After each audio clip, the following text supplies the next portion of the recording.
time to clean up. Oh, what now? Ugh, it appears something large and slimy is oozing through town. Back to the human realm we go. Why is everything purple now?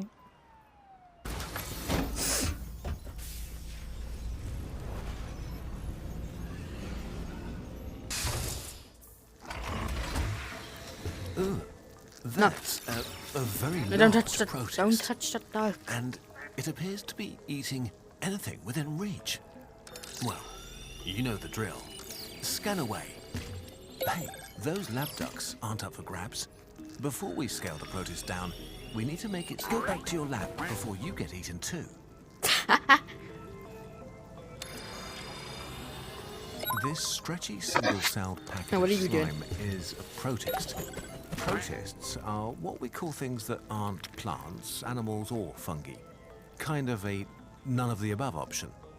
Usually, you can only peek at them in a drop of water under a microscope.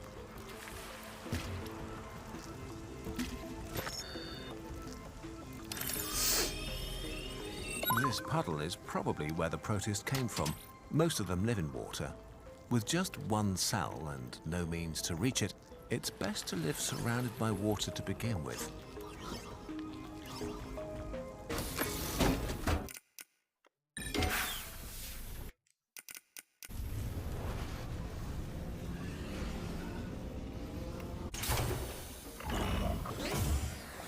Welcome back to the bacteria realm.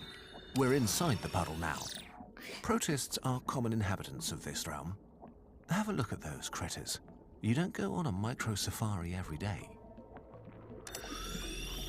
I can see both Oh, its look, eyes. that's the tardigrade we just shrank. Much better at this size, don't you think? How you doing, little buddy?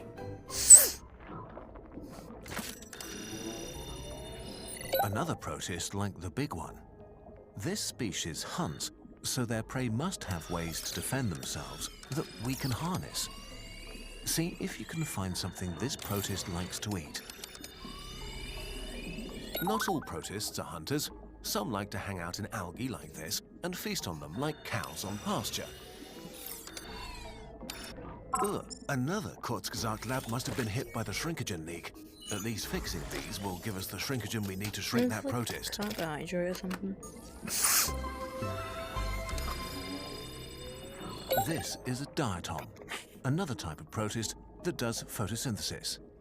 Silica cell walls make them pretty solid. There's a light. They're a tough nut for other protists to gulp down, but you can give it a try.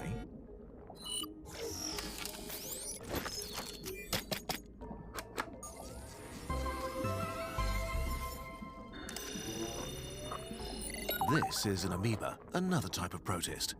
You can tell because they have pseudopods, little bulges that kind of resemble feet. Be careful to stay out of range of that neck, or the protist might decide to eat duck.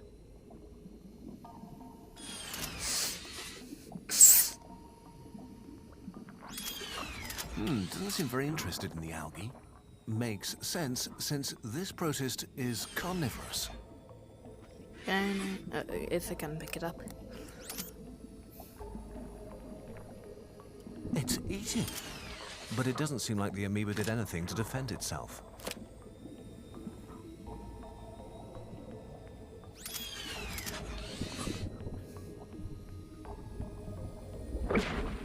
I told you diatoms are tough.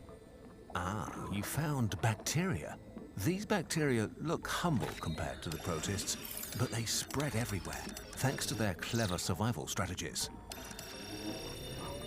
Ah, you found bacteria. These bacteria look humble compared to the protists, but they spread everywhere, thanks to their clever survival. Let's see now.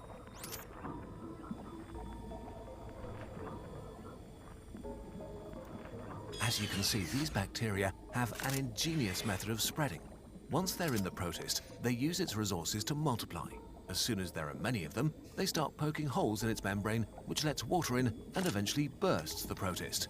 This lets the bacteria escape out into the environment.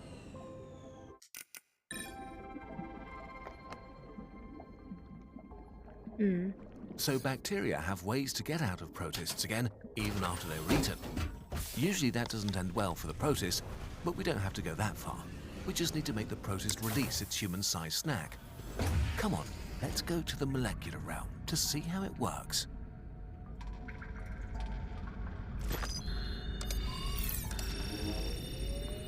This is a receptor, a type of protein that's an essential part of the communication infrastructure of the cell. Wait, where? They receive messages and trigger responses. Each of them is tailored to fit a very specific signal protein so that there is no unnecessary chatter inside the cell. That doesn't look like it should be there.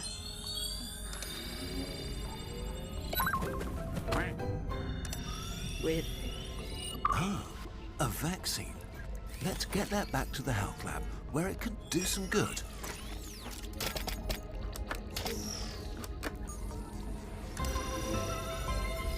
Living in fresh water with a body filled with chemicals is a risky business. Protists have evolved to maintain a delicate balance between the water on the inside and on the outside. This is a protein produced by the bacteria that we fed to the protist earlier. Right, hey, Each grab one what's of those this? proteins and drop it onto the matching receptor. Rabies, the deadliest virus on Earth. We should definitely return that to the health lab right away.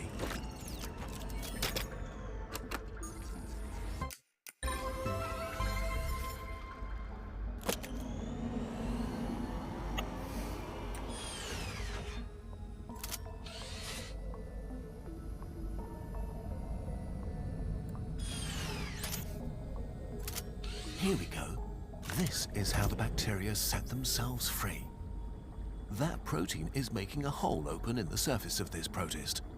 And you and I will snatch that concept right up. Oh, what was that?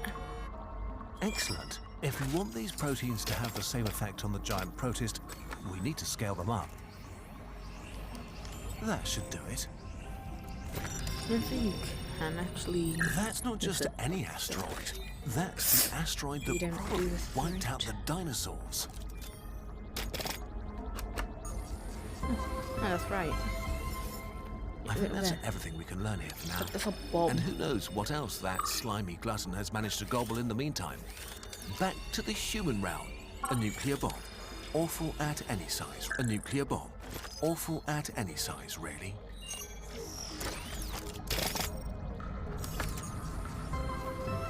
Is there anything else around here? I don't think there is.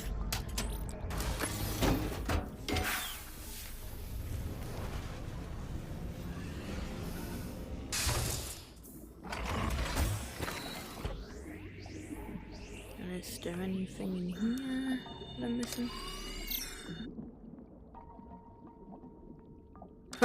Jam. This is my jam. This is my jam.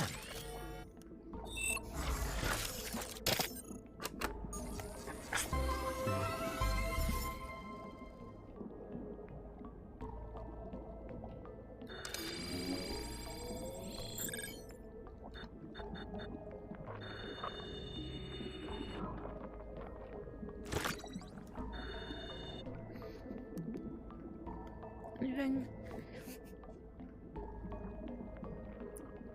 That's hopefully everything.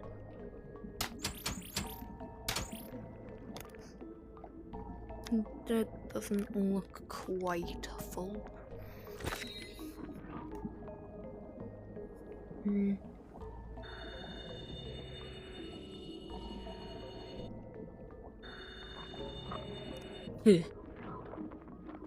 Why does it make that noise?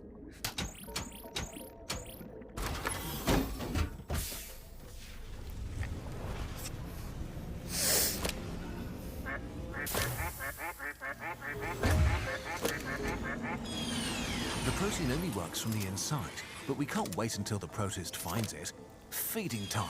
The drone is your time to deliver a protein-packed lunch. No. No, Duck! Don't worry, Duck has been through worse. There we go. Bacteria would have kept opening holes until the protist died, You get but we back, just you want our stupid stuff duck. back. Let's shrink the protist before it decides to have another snack. A neutron star